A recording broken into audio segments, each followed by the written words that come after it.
Corona जैसी सबसे बड़ी महामारी में हमने दुनिया के कई रूप देखे। भयावह इस माहौल में कई नज़ारे भी खूब देखे। कहीं चल रहा था लूट का आलम तो कहीं इसका व्यापार, कहीं दिखी दिलेरी, कहीं खुला सेवा का द्वार।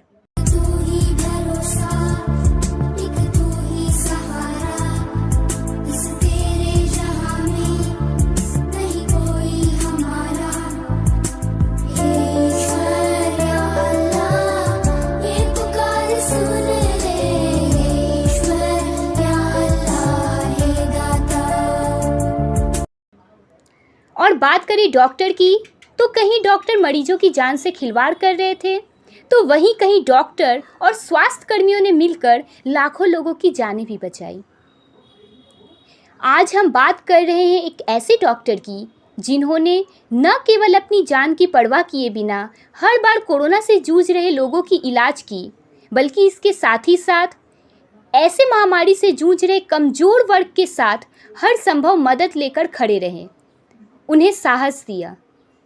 इतना ही नहीं, इस महान कार्य को और आगे ले जाने के लिए तैयार किया एक स्वेच्छासेवी टीम, जिसमें शामिल होकर कई सदस्यों द्वारा मिलकर सैकड़ों लोगों की मदद किए जा रहे हैं, जिनके प्रेरणा स्रोत है वही डॉक्टर साहब। और उस महान व्यक्ति का नाम है डॉक्टर रजनीश दुबे। सलाम है डॉक्टर को सलाम है।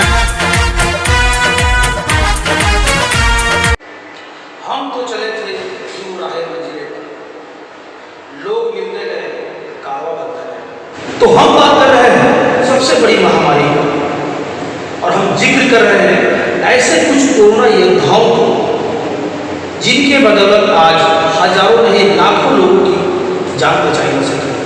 हर दिन का आंकड़ा यह नीचे के स्तर पर आ चुका है। ऐसी स्थिति को लाने में जो कई योद्धाओं ने अपना अहम योगदान दिया है, आज हम ऐसे ही एक योद्धा से आपको मिलाने जा रहे हैं और आपको बताएंगे कि इस तरीके से कोरोना के पहले महामारी से, कोरोना के पहले अध्याय से दूसरे अध्याय तक जिस तरीके से कई लोगों ने अपना अहम योगदान दिया, वैसे ही एक शख्स आपके सामने मिलाना चाहेंगे। वो शख्स है डॉक्टर रजनीश दुबे। सर, बहुत स्वागत है। सर, ये कोरोना का पहला वेव, इसमें आपने जिस तरीके से लोगों के साथ आपने खड़ा, दूसरा वेव जबकि बहुत ज़्यादा आक्रामक रूप ले चुका था, जहाँ कई डॉक्टरों को देखा गया, कई मंत्री, कई नेता, कई अभिनेता ने अपने अपने प्राण गंवाए। सर, ऐसी स्थिति में आपने लोगों की भरपूर मदद की है। सर, कैसे लाए था साहस? देखिए, हम लोग का तो प्रोफेशन ही यही है, मेडिकल प्रोफेशन से डॉक्टर है, तो हम लोग रेगुलरली पेशेंट देखते हैं। लास्ट ईयर भी कोविड जब स्टार्ट हुआ था, फर्स्ट स्टार्टिंग से ही हम लोगों ने कोविड देखा है। सेम ही सिचुएशन थी। इस बार जो है कोविड पहले से ज़्यादा ही डेंजर है। इस बार कंटामिनेशन जो है काफ़ी स्प्रेड फास्ट कर रहा है। इस बार भी हम लोग इनिशियल फेज से कोविड में काम कर रहे थे। अप्रैल से इस बार अप्रैल में स्टार्ट हुआ है, तो हम लोग कोविड देख रहे हैं। इस बार की पोजीशन एकदम पिछले बार से डिफरेंट। इस बार बेड क्राइसिस था, मेडिसिन क्राइसिस था, सब कुछ ही क्राइसिस था, ऑक्सीजन क्राइसिस। इसके बाद भी हम लोगों ने हॉस्पिटल में इंफ्रास्ट्रक्चर जो है हम लोग का, साथ में गवर्नमेंट का जो है हेल्थ का मेडिसिन के लिए कुछ स्पेशल प्रोग्राम गवर्नमेंट ने बनाया हुआ था। तो ओवरऑल जो सिचुएशन हॉस्पिटल की थी, बेड का तो क्राइसिस था, लेकिन ट्रीटमेंट अदरवाइज चल रहा। काफ़ी लोग प्रोग्रेशन भी अच्छा था, काफ़ी लोग रिकवर हुए हैं, कुछ लोग मॉर्टेलिटी भी हुई है, थोड़ा बोल सकते हैं, लेकिन ओवरऑल ठीक है सिचुएशन। अभी तो काफ़ी केस कम है। देखिए, केस बढ़ने का मेन रीज़न क्या था? प्रॉब्लम है, प्रिकॉशन लेना है, पब्लिक लेती नहीं थी। आप जनवरी में देखिए, लोग तो मास्क नहीं पहनना, सैनिटाइजर नहीं यूज़ करते थे, सोशल डिस्टेंसिंग नहीं था। इस सब की वजह से ही सेकेंड वेव आया। अगर आप लोग प्रिकॉशन नहीं लेंगे, थर्ड वेव भी आया, जिसके लिए अपने लोग को रेडी रहना पड़ेगा। ये जो प्रिकॉशन है उसको तो मानना पड़ेगा। प्रिकॉशन लेंगे तो थर्ड वेव या नहीं आएगा? ऐसा कुछ नहीं है, ऐसा नहीं है। थर्ड वेव अगर आएगा भी तो कंटामिनेशन कम है, ऐसा कम हो सकता है। वैक्सीनेशन पे हम लोग को ध्यान देना पड़ेगा। अदर जो सोशल डिस्टेंसिंग है, मास्क पहनना, सैनिटाइजर, हैंड क्लीनिंग, इसको मेंटेन करने से इफेक्ट कम होगा। इस रोग से मौत के बाद, मृत्यु के बाद अपने परिवार वाले ही, अपने परिजन ही शव के पास शव को दाह करने में सक्षम नहीं थे या नहीं जा पा रहे थे, या कई तो ऐसे केस मिले भाई हॉस्पिटल भी छोड़ दिया, बोले तो या जो करना करो अपने घर कुछ है। तो ये एक बहुत बड़ी त्रासदी रही है। और माना जाता है कि ऐसे कई जो रोगी हैं, कई ऐसे पेशेंट हैं, उनका हार्ट अटैक से मृत्यु इस कारण से हो गया, चिंता से हो गया कि अगर मेरा कुछ होगा तो मेरे साथ क्या होगा। तो इसे क्या है तो लोगों के अंदर में डर था, लोगों ने भी देखा है, लेकिन आपको तो बूस्टअप करना पड़ता है, तो पेशेंट को बूस्टअप करता है, ऐसा कोई बात नहीं। कुछ केसेस में से देखने को मिला है, लेकिन ओवरऑल हमने जितना देखा ऐसा कुछ नहीं है। फैमिली मेंबर्स एक्सेप्ट करते हैं, गवर्नमेंट ने नया गाइडलाइन बना के दिया था बॉडी डिस्पोजल का, उसमें फैमिली मेंबर के सामने डिस्पोजल होता है। तो अभी ये समस्या बहुत समाधान हो गया है। पहले जैसा था बहुत हार्ड फास्ट रूल था, अभी फ्लेक्सिबल है, गवर्नमेंट ने अलाउ कर दिया है, प्रॉपर टेस्ट में आप देख सकते हैं, जा सकते हैं। तो this is not very good. Vaccine को लेकर के काफी अलग अलग तरीके के अलग अलग लोगों के पास अलग अलग तर्क। जो वैक्सीन देखिए, वैक्सीन तो गवर्नमेंट ऑफ इंडिया ने ऑलरेडी अनाउंस कर दो वैक्सीन हम लोग की चल रही थी, कोविशील्ड 2 वैक्सीन चल रही थी, पहले हेल्थ केयर वर्कर को, अभी तो कॉमन पब्लिक सबके लिए खोल दिया है। तो वैक्सीन में ऐसा कुछ नहीं है, वैक्सीन लेने से थोड़ा बहुत प्रॉब्लम होता है, हो सकता है आप वैक्सीन लें तो आपको नहीं हो सकता है, फीवर आ सकता है, ये सब कॉमन सिम्टम है, तो ये सब रिजॉल्व हो जाता है। तो वैक्सीनेशन सबसे इम्पोर्टेंट है, इसी पे हमको जोड़ देना चाहिए। तीसरे स्टेज से बचने के लिए देखिए, बचाव तो एक ही है, लोग सब लोग उस पर मतलब डिस्कशन कर रहे हैं कि वैक्सीन है, मास्क है, ये है, लेकिन थर्ड वेव के लिए हम लोग को पहले से रेडी होना पड़ेगा। जैसे सेकेंड वेव जैसे हुआ, आप देखिए बेड की क्राइसिस हो गई, ऑक्सीजन की क्राइसिस हो गई, ड्रग क्राइसिस हो गई, तो इसके लिए हॉस्पिटल गवर्नमेंट सबको रेडी रहना पड़ेगा। अगर थर्ड वेव की पोजिशन आए तो इसके लिए हम लोग को आगे से ही सब कुछ रेडी करके रखना पड़ेगा, जिससे ये কমিউনিটি ওয়াইজ একটা অ্যাক্সেসিবিলিটি, এটা আমার মনে হয় রাজনীশজি খুব ভালোভাবে দিয়েছে পুরো কমিউনিটিকে। এবং আমি আশা করব সব ডাক্তাররাই যেন আমি ওনাকে লিখেছি ফার্স্ট ওয়েভ সেকেন্ড ওয়েভ থেকে ইকুয়ালি কাজ করতে। তো কমিউনিটি ওয়াইজ আমরা একসঙ্গে এসেছি যে কমিউনিটির জন্য আমরা কী করতে পারি। তো তাতে আমাদের একটা ছোট্ট গ্রুপ আমরা যেটুকু পেরেছি করেছি সাপোর্ট করা, মানে মার্জিনালাইজড পিপলদের এবং যারা আমাদের ফ্রন্ট লাইন সাপোর্টার্স ওদেরকে হেল্প করার under the leadership of mister উনি প্রচুর মেডিকেশন কনসালটেশন ফ্রিতে করেছেন আমাদের এখানে সোসাইটিতে। তো আমার মনে হয় এই কোভিডটা একটা জিনিস যেটা করে দিয়েছে সেটা হচ্ছে কমিউনিটি ওয়াইজ লোকজনকে অনেক কাছে টেনে নিয়ে এসছে, ঠিক আছে, এবং একে অপরের পাশে দাঁড়াতে শিখিয়েছেন। এবং উনি মেডিকেল ফ্যামিলি থেকে যেহেতু আছেন, মানে অনেকটা গাইডেন্স মধ্যে দিয়ে আমাদেরকে রেখেছেন, which is very helpful.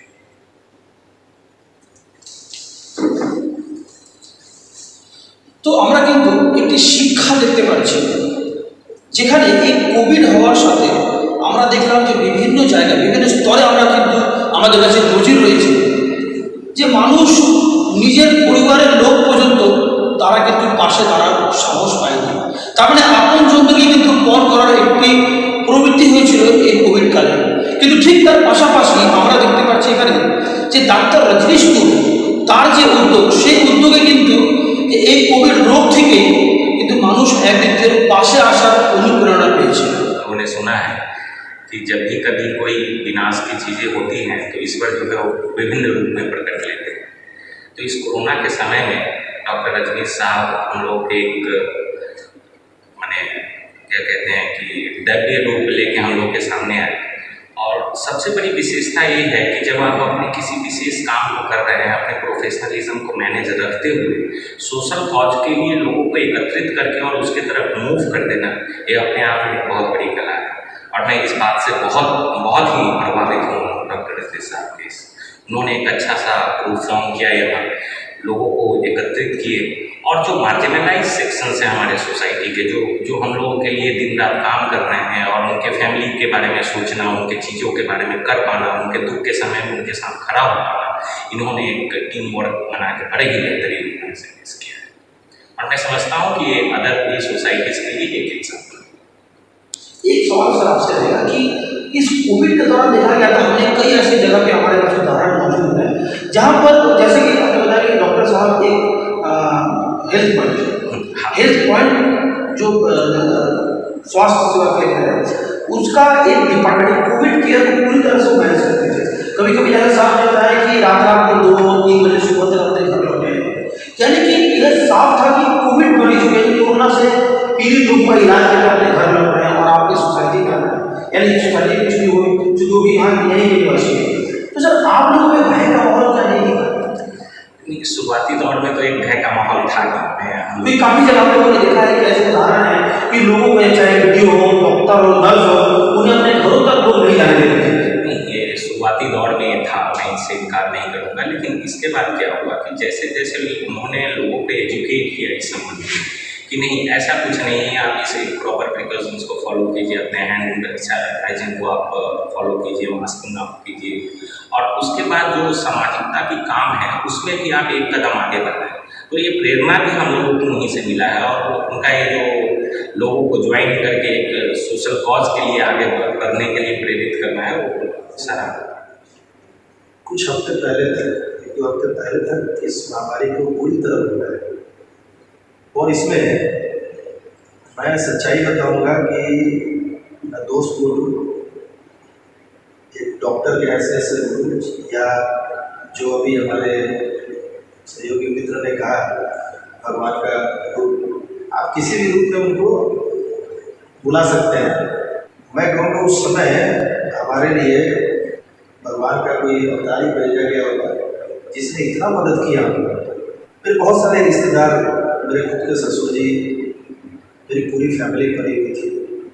मैंने जितने दोस्त यार जिसको तकलीफ थी, कभी किसी को बेड नहीं मिला, कभी किसी को किसी चीज़ की ज़रूरत है, हर ज़रूरत को अगले ने तुरंत सपोर्ट किया, जवाब दिया, बदले में अगले की कोई डिमांड नहीं थी। जी हाँ, जब भी बेड की कमी की वजह से मरीजों से लाखों रुपए लूट रहे थे कई स्वास्थ्य संस्थान, वैसे समय पर उचित खर्च पर जरूरी बेड दिलवाना और उससे भी काम न बना तो मरीजों को उनके घर पर रख कर ही देते थे पूर्ण उपचार।